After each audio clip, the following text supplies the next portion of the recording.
Pisces, welcome Pisces to your Pisces December 2021 reading and predictions. Hi, I'm Nigel Saint James. For those who are stopping by for the first time, and for the subscriber, and welcome, and hope you're doing well. And for the subscribers, well, you know, it's always my love and my affection to you. I'm very, very honored that you come by each month, and I love to see you. Now, by the way, I've done a 2022 calendar year reading using some beautiful Renaissance cards, which you can find on the playlist on the channel. Now, December's an interesting month in the spirituality for feasts of the different world religions. I don't think there's much going on in Hinduism or Islam in December, but certainly in Judaism from the 28th of November through to the 6th of December, it's Hanukkah. So for the first week of December, Hanukkah for the Jewish members of our community here. And then on the 8th of December, I'm pretty sure for the Buddhist members, isn't that Bodhi Day, where doesn't that commemorate the date where the Buddha, by tradition, was said to have become enlightened? Now on December the 12th, of course, the Latina and Latino members of our community here will know that it is the feast of Our Lady of Guadalupe. And that feast day is enshrined affectionately in the hearts of all the members of that community. Now, from the 21st of December through to about the 1st of January, the pagan and Wiccan members of the community will recognize Yule or Yuletide. And that is, of course, has smack in the middle of it the winter solstice, around about the 25th of December by tradition. And that, of course, represents the day where the light stopped diminishing and the sun started to regain its strength and more sunlight was coming through. Now, of course, in the southern hemisphere, it's the summer solstice, and so all the South Africans and the Aussies are going to be out on their surfboards at that time. But the December the 25th was in ancient Rome, as you probably know, was for centuries the central figure of the state religion of Sol Invictus, Sol in Latin being sun and Invictus being unconquerable. So it was the unconquerable sun, and his feast day was December the 25th. And that in no small part, I assume, accounts for why, when a few centuries later Christianity became the state religion of the Roman Empire, well, certainly the Western Roman Empire, that the feast day of Sol Invictus also became the traditional day of the birth of Jesus Christ. But anyway, interesting, isn't it? We shall see now the 5 cards that we have in store for you, Pisces. 5's all we need. And 5's what we're going to get. The Page of Cups, beautiful, beautiful. The 6 of Wands, that also is great. The 6 of Swords, 6s, lovely. Speaking of Sol Invictus and Christ consciousness, there's that 6 coming through. There's Justice. And speaking of the sun periods, that's also a reference there. And the Knight of Swords. Well, why don't you, as is our practice, come down, sit down here next to me. We'll have a good close look at these cards together while I do the reading for you. I think you can see 1, 2, 3, 4, 5. Let's have a look at the Princess of the Palace of the Floods. Now, when I say princess, I'm assuming she is this Page of Cups that looks like a woman to me. Do you know you cannot direct the wind, but you can adjust your sails? Your emotions and thoughts are like little ships that are set adrift on the ocean, affecting the whole of the ocean. They come from you. Change your ships and change the way the ocean reacts and others react. Change the energy. This page's strength is unconditional love, both for yourself and for others, and for non-judgment. Assuming strength in yourself, others, and situations. Project into the world calm thoughts that support rather than hinder what you want from life. Take complete responsibility for yourself, your thoughts, your emotions, your actions, and your life. You were designed for this life in every way.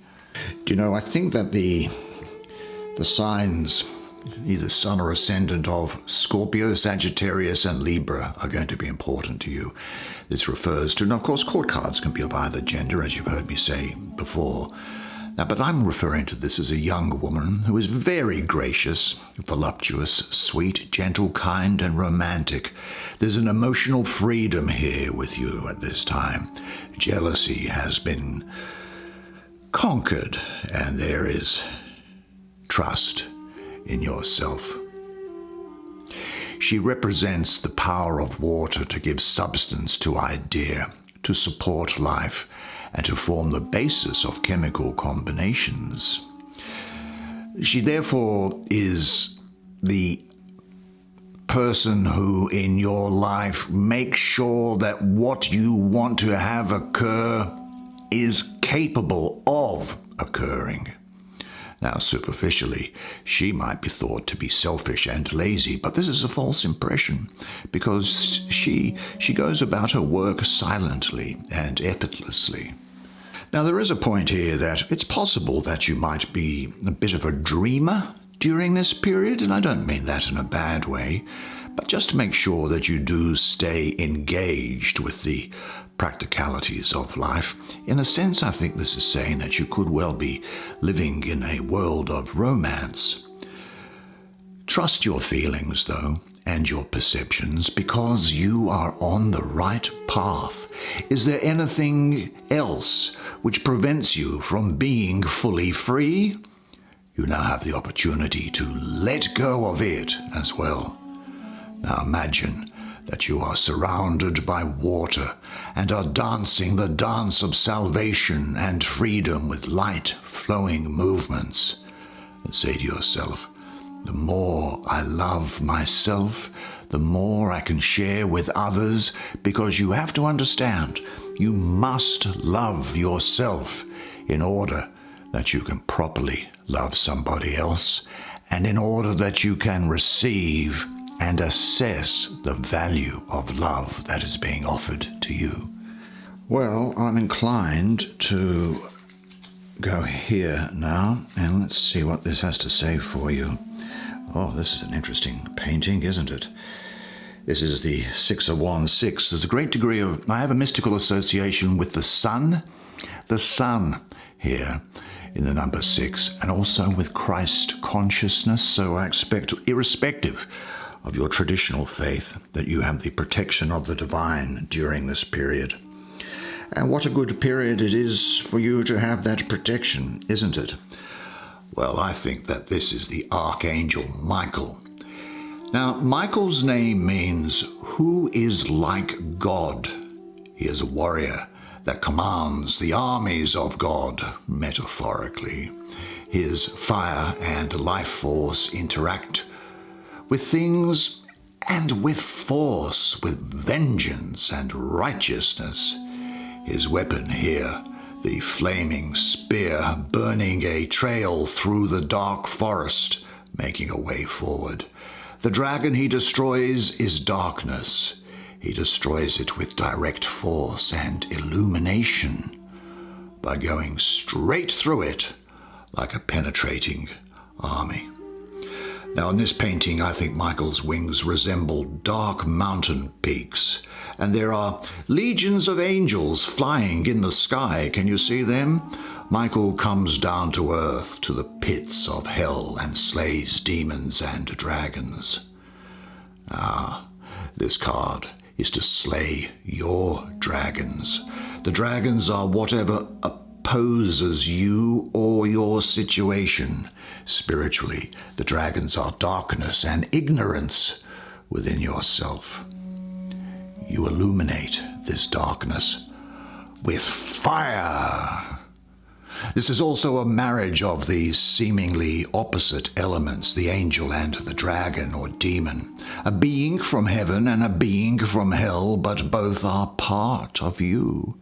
One is your higher self or genius. One is your lower self, your subconscious. A marriage of heaven and hell. A marriage of angelic and demonic. Your demons are part of you, and you may find this unable to be understood, but they protect you. They have a purpose. Now, you can remove them, kill them, suppress them, chain them, but that will be destroying a beautiful aspect of yourself. It is far better to cleave to them, to integrate them, to appreciate them, and to become a well-rounded, strong human being of light and of dark, than a shallow copy with a cracking facade using all of your energy to hold back the tide of things you deem unworthy to be you. It is all you. Embrace it and integrate it. Marry it. Love it. This is an important part of you. Now, the astrology of the card is that of, well, I think Jupiter, ruling the second decan of Leo, the 3rd to the 12th of August. Well, Jupiter is all about love, expansion, and philosophy. And this combines with the creativity of Leo, and so you'll have success in achieving your goals. Leo is also ruled by the Sun. And so we have that balance with the number 6 here. And Leo gives you confidence and creativity, while Jupiter bestows an expansiveness and a development around you. There's a transition happening here. Movement, balance, solutions, harmony. They're the attributes numerologically of the number 6. But most importantly, I think what I see with this card here for you is victory, success, clarity, breakthrough, the unification of energies, and you'll be feeling inspired to continue. And I actually think that you'll be getting recognition from others. And I have to say, I think you will be loving the limelight. There is a victory over past troubles here for you.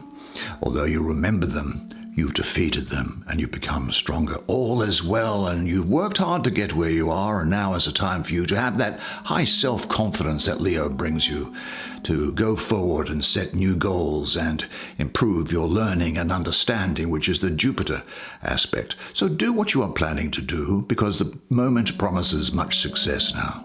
Now, what do you really want to achieve? What does victory mean for you? Say to yourself, I am now ready to enjoy success in my life. Every event in my life brings me closer to my final goal, and my victory brings benefits to all involved. Well, we may as well have a look at another 6 here, which is the 6 of Swords. This is another Archangel, I think. Let's have a look. Hello. Well, I think this shows the Archangel Raphael. Now, Raphael means healer or physician of God. He's best known from the Book of Tobit. Now, probably the Protestant members of the Christian diaspora won't be familiar with Tobit, but I think it's contained in Catholic Bibles. But there he is found to be disguised as a human, and he leads Tobit's son, Tobias, on a longer journey. He guides and protects him throughout, and in the end he reveals himself and even cures Tobit of blindness. Raphael banishes ignorance and darkness through healing, guiding, caring, and teaching. He overcomes challenges with the same and through an active hand in guiding all aspects to completion. Now, spiritually, Raphael can be thought of as part of yourself that will lead and help along the weaker aspects of yourself. That which was illuminated by Michael, who's there, has illuminated those things that we were discussing.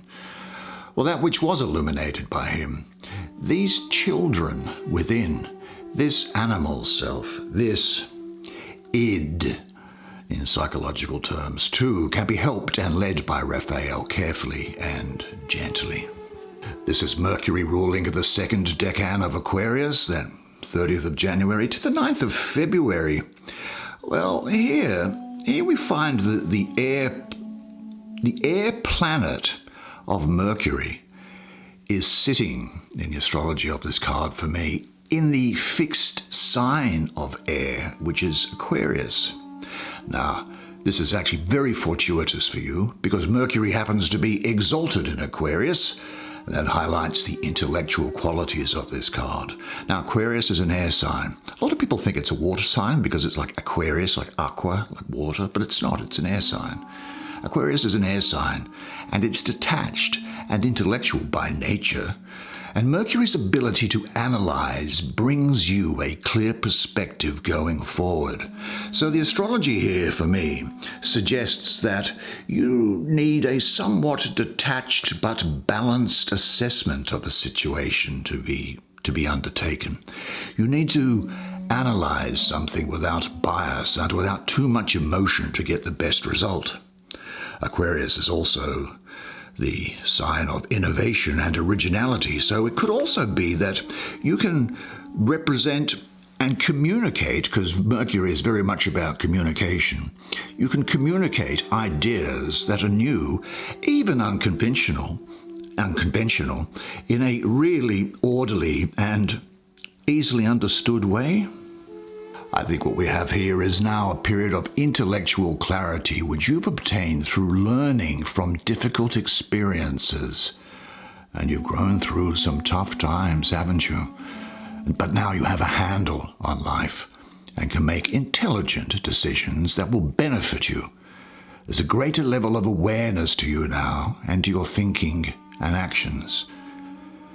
This can also mean, I think, that there could be a situation around you that you haven't yet to date been able to come to grips with, but that's going to become better.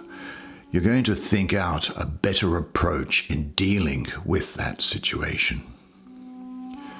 You possess the ability to perceive on very different levels and from different perspectives at this time. And your understanding of things will unite many different aspects. Where are and what are the ruts in your life? Trust your insight.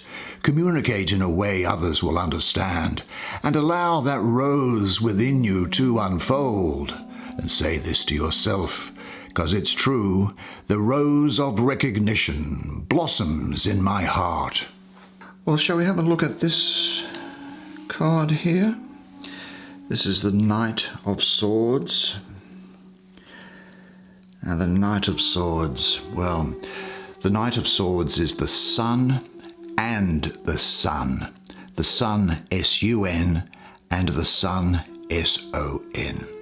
His lion mask is a symbol for the sun. Leo, of course, is ruled by the sun, and the golden light radiates and streams out of it. Anytime you say that something exists in the sky, in the heavens, it really exists inside, in your heart and self, in the spiritual, unseen universe of energy. The mouth of the lion and man are the doorway in and out of the abyss where the universe is created and where you feed yourself with food, water, and the breath of life. Now, the signs around you at this period, the star signs around you, both sun or ascendant, I think likely to be important are Aquarius and Capricorn. Now, I'm going to refer to this as a young man for the obvious reasons, but my previous comment about genders applies. A younger man who is intellectual, full of ideas and plans, very clever, but possibly unstable. Someone who can actually be quite domineering. Elusive is the feeling I get of them, hard to pin down, and actually somebody who could be quite impressionable. There's lots of air here. As this knight, he's air, and he's in a suit of swords, so he's the airy part of air. And That Aquarius sort of feeling is what I'm getting around that fixed sign of Aquarius. Lots of air. Activity, but not really plans. Now, his chariot that he rides here in the air can move easily enough, but progress, I think, in any direction is actually accidental and just by happenstance. It's as if he's not really in control of things at the moment. So what you need to do is to make sure that these ideas that you have running around and around in your head, try and focus them. Don't get caught up on the idea. Fix on something. Don't start 10 things. Start one thing and then do it really well and then go to the next one. Because with this guy, when the creative process works, it works really well. But for him, things aren't necessarily grounded in anything practical. And so he rarely bears fruit, in a way. A lot of creative thinking, though, for you, and cutting through all entanglements, becoming free of limited ideas and models. A very clear perception of things and people around you, I suspect, is what's also going to be here. Now, with someone else around you there, it could be someone who is independent, private, and actually difficult to get to know. And to some degree, you may think that they lack emotional warmth and empathy, but this is because they just haven't been touched in the heart. This is someone, I think, who it's possible to change. Now, this can indicate, I think, a need for you to slow down and analyze your thoughts and see if something practical can be gained from them. Look, free yourself from whatever limits your mind and spirit at this time, but be sure you express your ideas and plans in a way that other people will understand and accept their opinions humbly. Don't take it personally. Your thinking could well be way ahead of its time at the moment, but you can adjust to make your vision workable in the present without sacrificing anything. Now, what beliefs, feelings, relationships, or programmed ideas do you allow to limit you? Say this to yourself: my creative possibilities have no limits, but they do need to be grounded. That takes us finally, I think, to, yes, this Justice card. What a striking looking woman you are, if I may say so, madam. Look, work, earn, know yourself, create your reality, because you must now become your greatest potential. Ground wishes with action. Be the crux of the real and the sublime. Weigh your heart. Now, this is the ancient Egyptian goddess of Ma'at, and Ma'at means truth. And truth is what imposed order, law, justice, morality, and balance upon primordial chaos, for want of a better term. Within her chamber, now this is the chamber which is called the chamber of the Hall of Truth. It's like when in the ancient Egyptian days someone died, their soul went to the Hall of Two Truths. The goddess Ma'at weighed the heart of the dead person, and if it was as light as her feather, like truth, the heart, the Egyptians saw the heart as being the seat of the soul, then the soul would go on to live on in eternity. But if it was heavier than the feather, then the heart would be fed to this angry, hungry, monster-like god called Amut, the devourer. And there was no punishment in the afterlife for the Egyptians. What happened when their heart was eaten? The person ceased to exist. Okay, what I call her also is the daughter of the Lords of Truth, the ruler of the balance. Now this is Venus ruling Libra with Saturn exalted. Now Libra emphasizes that the energy of this card is all about balance and equilibrium, a sort of a karmic cause and effect, bringing a situation into balance. There's justice here for you. Balance, maybe adjusting yourself a little bit to make sure that you can move forward comfortably to your goals.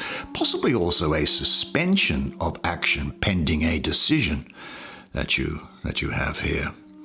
There's centering, equilibrium, the balancing of opposites. This card is, I think, a summons to you to avoid all extremes in your daily life just at the moment. Now, this may refer to emotional disturbances in relationships, or at work, in some creative activity, or in dealing with money. Total centeredness and inner balance are needed if the great new ideas arising now are to bear fruit. From a position of balance, everything develops in a balanced way, in its place, and given its appropriate value. Do you know, it's true, isn't it? The storms of life throw us out of balance again and again. The constant change between being centered and uncentered is the process which teaches you to be more conscious from moment to moment in order to retain that inner peace and clarity. I think you could also be taking stock of your life. Well, it's not surprising, I suppose, at this time of year, and seeing what is useful in your life or what should be let go. I think you'll be clearly thinking about life ahead of you, and also having an awareness that all actions have reactions and consequences, You'll have a clear vision of possibilities and choices ahead of you, and applying your new insights to obtain a new, balanced life. Pay attention to what situations in your daily life tend to throw you off balance. Discover the conditions under which you find harmony again, and carry this quality with you more and more as you move through your daily activities. What helps you reach your center and stay there? And what happens when you lose your center? Take time out regularly to breathe in quietly and go into your center. And say this to yourself: I am at rest in my own center. I am balanced and centered. I honor my word. I value being truthful, even in difficult situations. The abundance and beauty of nature is a reflection of my own beauty and nature. Well, fantastic set of cards for you. Good job. That's the way it is for you this month. Well, I thought that was really, really interesting. It looks like it's going to be a great month for you, and don't you deserve it? You really do, particularly coming up for this time of the year. It's busy for everybody, wherever you happen to be, and it's a wonderful time of year, and it's a wonderful time for you. Now also, don't forget, I have done a 2022 yearly calendar reading where I use some beautiful Renaissance art cards, 12 cards, one for each month of the year, which I think that you'll find delightful, and it's in particular, it points out what a good year it's going to be for you. But until then, have a look at that. But until then, I look forward to seeing you again next month. And remember though, always, and one thing, and it is this, that you are a legend. And I look forward to seeing you again next month. And until then, it's bye for now.